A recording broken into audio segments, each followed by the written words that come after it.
তারা বারংবার আমাদের যারা বুথ এজেন্ট শুরু করে বিভিন্ন জায়গায়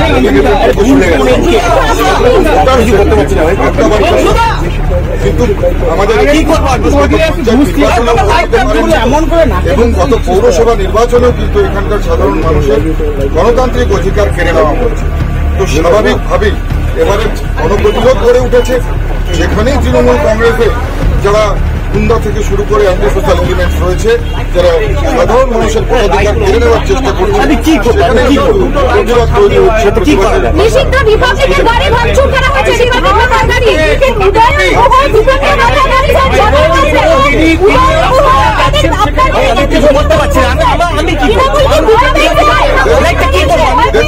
দেখুন, আমি বারংবার বলেছিলাম যে উদয়ন গুহকে নিজের বুথেই রাখা হোক।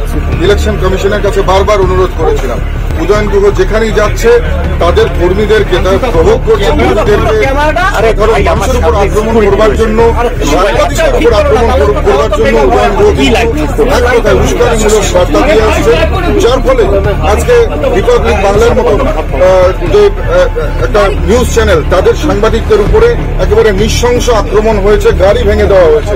আমি বলবো সাংবাদিকদের উপর আক্রমণ মানে এটা একেবারে গণতন্ত্রের উপর আক্রমণ। আজকে আমরা বারবার সাবধান করেছিলাম ইলেকশন কমিশনকে যে উদয়ন গুহর মতন একজন অ্যান্টি সোশ্যাল এলিমেন্ট, একজন গুন্ডা, তাকে যদি আজকে ছাড় দেওয়া হয়, তাকে যদি আজকে খোলা ছুট দেওয়া হয়, তাহলে এই পরিস্থিতি হতে পারে। এটা কিন্তু আমরা আগেই বলেছিলাম এবং আমরা সেটা প্রত্যক্ষ করছি।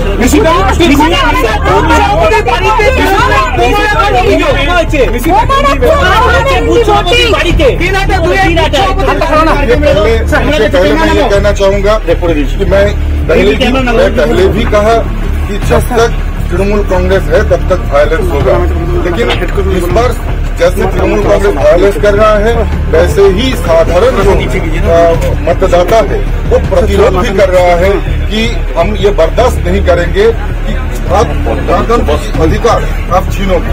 इसलिए पूरी तरह से जो है आम जनता तैयार है और तृणमूल का गुंडे जहां पर भी ऐसा कार्य करने का प्रयास करेगा, लोगों का वोटाधिकार छीनने का काम करेगा, वहां प्रतिरोध होगा और आम जनता प्रतिरोध करेगी।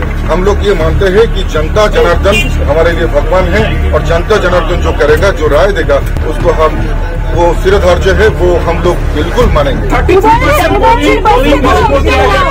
11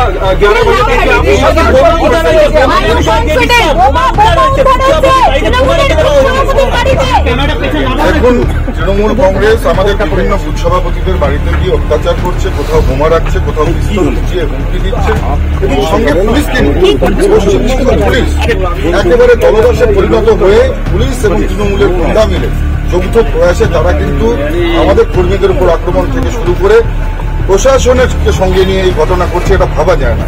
আজকে নির্বাচন কমিশন এবং সেন্ট্রাল ফোর্স আছে বলে কিছুটা শান্তিপূর্ণ ভোট হচ্ছে, কিছুটা আমি বলছি, কিন্তু এই উদয়ন গুহদের মতন লোককে যদি একটা জায়গায় তাদেরকে আইসোলেট করা যেত তাহলে নিশ্চিতভাবে আমি বলছি এই ভোট 100%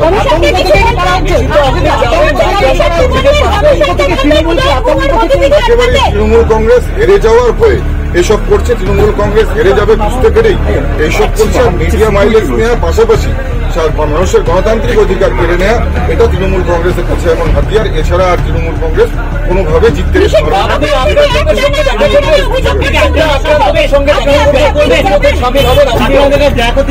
নিশ্চিতভাবে যারা আক্রান্ত তাদের সঙ্গে যেমন দেখা করব, তেমন যে সমস্ত বুথগুলো থেকে অভিযোগ আসছে সেই সমস্ত বুথে নিশ্চিতভাবে আমি সেখানে